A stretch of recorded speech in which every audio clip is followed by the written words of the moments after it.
Kumusta po kayo? Bago po ang lahat, first things first.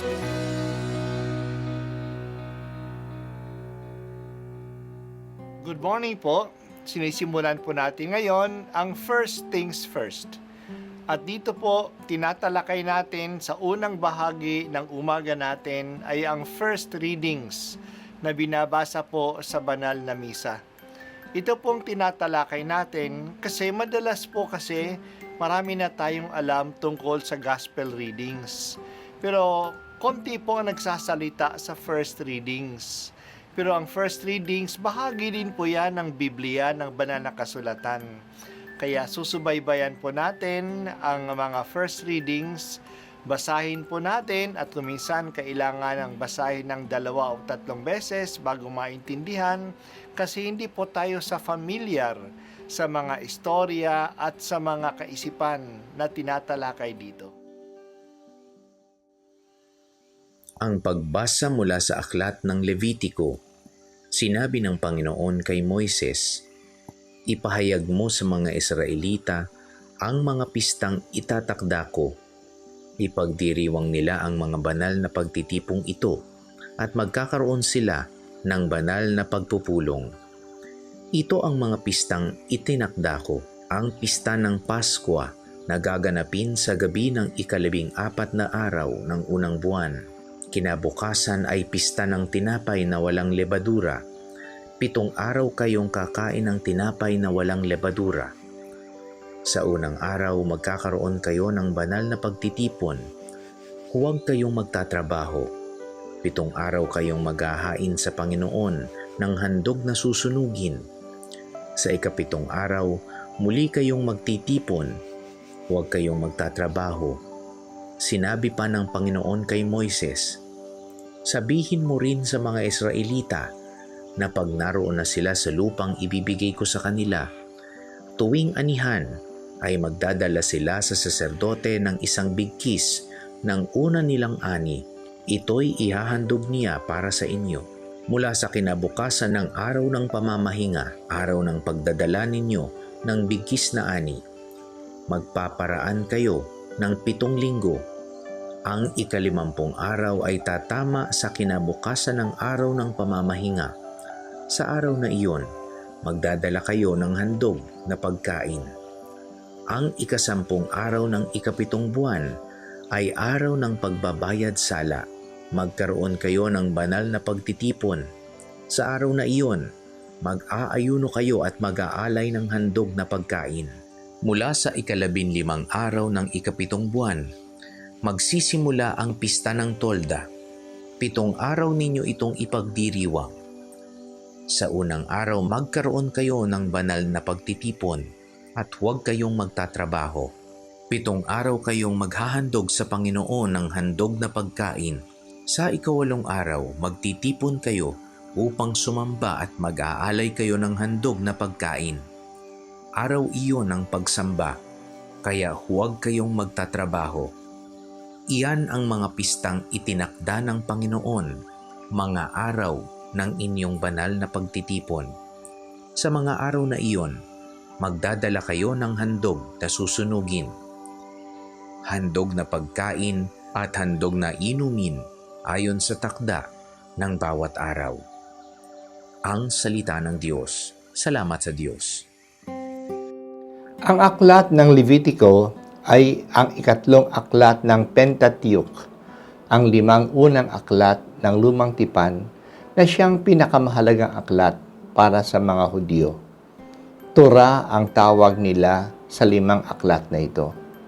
Sa aklat ng Levitiko, matatagpuan ang maraming batas sa pagsamba na dapat sundin ng mga tao sa kanilang pakikipag-ugnay sa Diyos. Lalo na ang mga Levita, ang tribo ng Levi na siyang binigyan ng tungkulin na mamahala sa pagsamba sa Diyos. Bahagi ng pagsamba nila noon ay ang pagsunog ng hayop, na kadalasan ay baka, tupa at kambing bilang hayop na susunugin. Ang nabasa natin ngayon ay tungkol sa mga dakilang piyesta na dapat ipagdiwang ng mga tao. Ang mga araw ng pista ay paraan ng lahat ng mga relihiyon na ang mga tao ay magsama-sama sa pagsamba. Dito lalo napapatatag ang paniniwala ng mga tao. Kaya ang bawat relihiyon ay may mga araw o panahon ng pista. Mahalaga sa mga Hudyo ang pista ng Paskwa. Dito nila naalaala ang pagliligtas sa kanila mula sa Ehipto.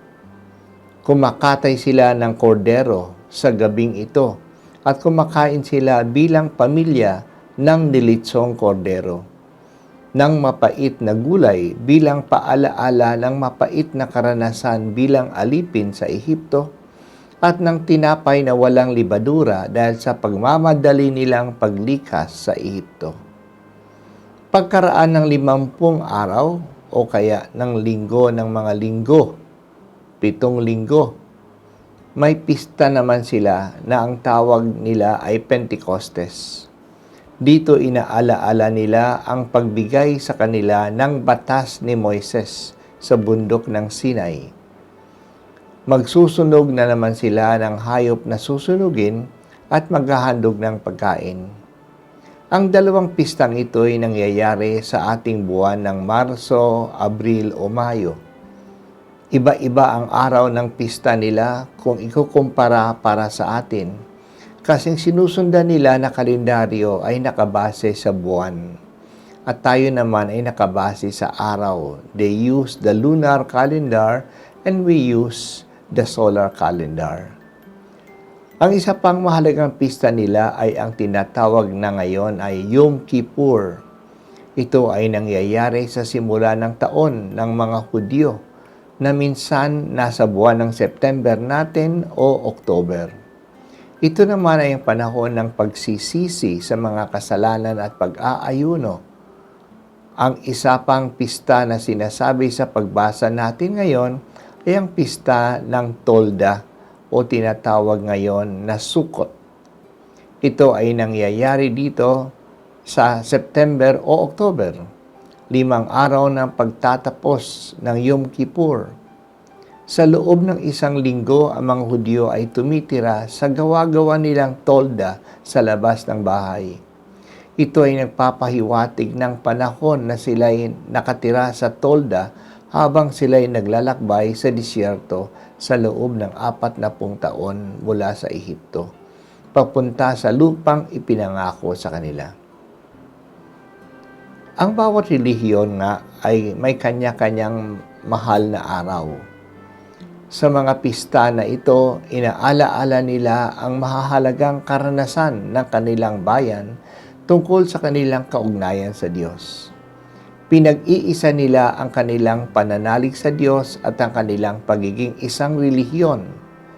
Sa ating mga Kristiyano ngayon, mayroon din tayong mga mahalagang kapistahan tulad ng Pasko, ng Kwaresma, ng Easter, ng Undas at ng pista ng ating mga patron. Maraming mga tao na umuwi sa kanilang mga pamilya at kanilang bayan upang makiisa uli sa kanilang mga pamilya. Marami ay bumabalik uli sa simbahan at nagdarasal kasama ng iba. Mahahalagang panahon ang kapistahang ito at binibilang at tinatandaan natin ang taon ayon sa mga pista.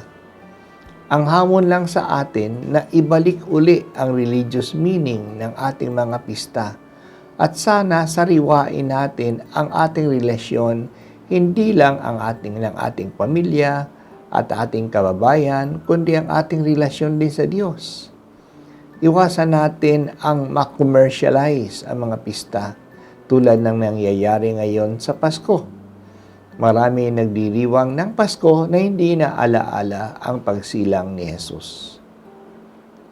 Salamat o Diyos sa mga panahon ng pista na binigay ninyo sa amin upang tandaan ang ginagawa mong pagliligtas sa amin. Bilang simbahan, inaalaala at pinagdarasal namin ang aming pagiging iyong pamilya. Pamilya sa pananampalataya.